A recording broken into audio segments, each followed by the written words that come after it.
Big breaking news చూస్తున్నాం. బండి భగీరథ్‌కి bail లభించింది. 2 పూచీకత్తులతోని హైకోర్టు బెయిల్ ఇచ్చినట్టుగా తెలుస్తా ఉంది. ఒకసారి ఆ వార్తకు సంబంధించి చదువుదాం.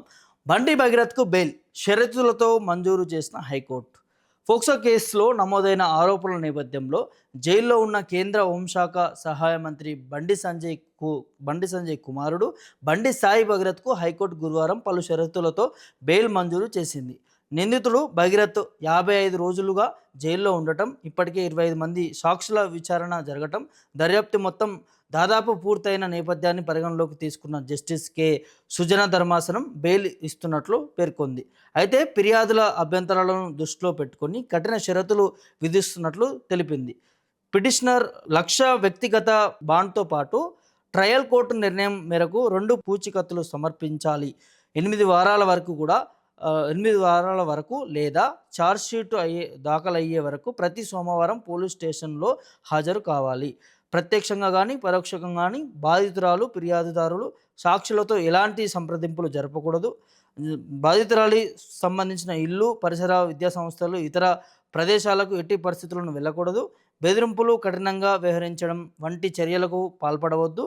మీడియా, సోషల్ మీడియా ప్రస్తుత నేరం లేదా ఇతర అంశాల గురించి కూడా మాట్లాడరాదు. అనుమతి లేకుండా విదేశాలకు వెళ్ళరాదు. పాస్పోర్ట్ను సరెండర్ చేయాలి. ఈ షరతులను భగీరథ్ ఉల్లంఘిస్తే ఫిర్యాదుదారులు బెయిల్ రద్దును చేయవచ్చు అని హైకోర్టు స్పష్టం చేసింది. ఇది తనకి షరతులతో కూడినటువంటి బెయిల్ లభించింది బండి భగీరథ్కి. దాదాపు 55 రోజుల వరకు కూడా తను జైల్లో ఉన్నటువంటి నేపథ్యం. మొన్న ఏదో ఎగ్జామ్స్ ఉన్నాయనే దాని మీద కూడా బయటికి వచ్చిన ఒక వారం రోజులు మళ్ళీ ఎగ్జామ్ రాసి లోపల వేయండి అనే దాని మీద కూడా మనం చూసినాం. సో ఓవరాల్గా ఈ బండి భగీరథ్ కేసుకి సంబంధించి 2 నెలలు, పూర్తిగా 5 రోజులతో మనం వేసుకుంటే 2 నెలలు ఈ కేసు దానికి సంబంధించి కూడా రాష్ట్ర వ్యాప్తంగా కూడా చర్చ నడిచింది.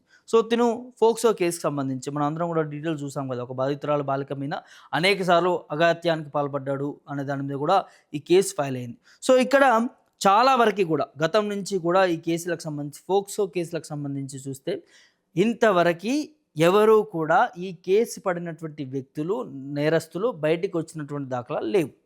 చాలా తక్కువ, చాలా తక్కువ. ఇప్పుడు దీని మీద ఏం చెప్తున్నారని అంటే, ఈ కేసుకు సంబంధించి బయట వస్తున్న సోషల్ మీడియా ప్రచారం అది మీకు నేను చెప్తా ఉన్నాను. వాళ్ళ తండ్రి కేంద్ర హోంశాఖ శాఖ మంత్రి కాబట్టే ఇంప్లిమెంట్ చేశాడు అనే దాని మీద పెద్ద ఎత్తున బయట నుంచి వినపడతా ఉంది, సోషల్ మీడియా మాధ్యమాల ద్వారా నుంచి. ఇంకేం వినిపిస్తుందంటే, ఈ తల్లిదండ్రులు ఎవరైతే ఉన్నారో, బాధిత తల్లిదండ్రులు, బాలిక కావచ్చు, బండి భగీరథ్ను కాపాడే ప్రయత్నం బండి సంజయ్ చేసిండు. గతంలో మేము ఆయనతో వెళ్ళి మాట్లాడినప్పుడు మీ కొడుకు ఇట్లా చేసినాడు, ఈ విధంగా జరిగింది, మమ్మల్ని ఇబ్బంది పెట్టిండు అని చెప్తే మమ్మల్ని తిట్టి పంపించిండు. ఆ రాయబేరాలకు సంబంధించి ఒక సీనియర్ జర్నలిస్ట్ కూడా తీసుకెళ్ళినప్పుడు కూడా మమ్మల్ని తిట్టి పంపించిండు అని దాన్ని కూడా తల్లిదండ్రులు చెప్తున్నారు. అంటే తన కొడుకును కాపాడుకోవడానికి బండి సంజయ్ ఏ విధంగా చేస్తున్నాడు అనేది సోషల్ మీడియా మాధ్యమాలు కావచ్చు, వాళ్ళ తల్లిదండ్రులు చెప్తా ఉన్నారు. మరి చట్టం ఈ షరతులతో కూడినటువంటి బెయిల్ ఇచ్చింది. ఒకవేళ దీనికి ఉల్లంఘించినా కూడా మళ్ళీ అదుపులోకి తీసుకుంటారు. మళ్ళీ అదుపులోకి తీసుకునే ప్రయత్నాలు కనిపిస్తాయి. ఏం ఉల్లంఘిస్తే అంటే ఆ బాధితులను బెదిరించడం కానీ, లేకపోతే ఆ చుట్టూ ఆవరణలో ఆ ప్రాంతంలో తను వెళ్ళడం కానీ, లేకపోతే తను ఈ కేసుకు సంబంధించి ఏదైనా మీడియాలో కానీ, ఏదైనా వీడియోలో కానీ మాట్లాడినా కానీ, అదేవిధంగా విదేశాలకు తను ఎక్కడికైనా పారిపోవడానికి ప్రయత్నాలు చేసినా కానీ, సో ఇవన్నీ షరతులతో తనని ఈ బెయిల్ మంజూరు చేసినట్టుగా తెలుస్తుంది. 1,00,000 పూచీకత్తు, ₹1,00,000 కూడా పే చేయాల్సినటువంటి అవసరం ఉంటుంది బండి భగీరథ్ సంబంధించి. సో ఇప్పుడు ఏం నడుస్తుందంటే ఇదే నేను చెప్తున్నా కదా, బయట మాత్రం ఈ కేసుకు సంబంధించి ఎవరు కూడా బయటకు వచ్చిన దాఖలాలు లేవు, చాలా తక్కువ. మరి తిను బయటకు వచ్చిన విధానాన్ని చూస్తూ ఉంటే కొన్ని ఆరోపణలు వినిపిస్తూ ఉన్నాయి. బండి భగీరథ్ని కావాల్సుకొని బయటకు తీసుకొచ్చారు అనే దాన్ని కూడా, ఇది కోర్టు ఆవరణలో ఉంది కాబట్టి మనం ఎక్కువ ఏం మాట్లాడలేము.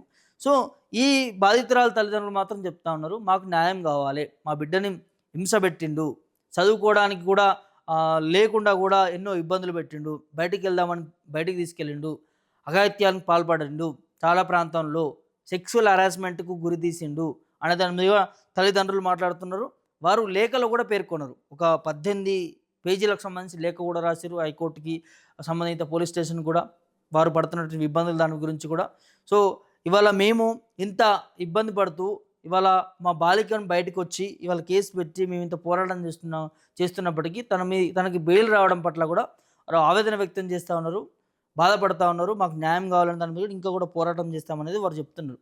సో ఏది ఏమైనప్పటికీ కూడా బండి భగీరథ్‌కి బెయిల్ వచ్చేసింది. దాదాపు తను వారం 15 రోజుల పాటు కూడా సైన్ చేయాల్సి ఉంటుంది సంబంధిత పోలీస్ స్టేషన్‌లో కూడా. ఎవరైతే ఉంటారో కదా అధికారులు, పోలీస్ ఆఫీసర్ వారి దగ్గరికెళ్ళి రెగ్యులర్‌గా వెళ్లి సైన్ చేయాల్సిన అవసరం ఉంటుంది. సో తను ఇలాంటి వాటికి కార్యకలాపాలకు పాల్పడితే మాత్రం ఖచ్చితంగా మళ్ళీ అరెస్ట్ చేయాల్సిన అవసరం ఉంటుందనే కొన్ని కండిషన్స్‌తోని బండి భగీరథ్‌కి బెయిల్ రావడం జరిగింది.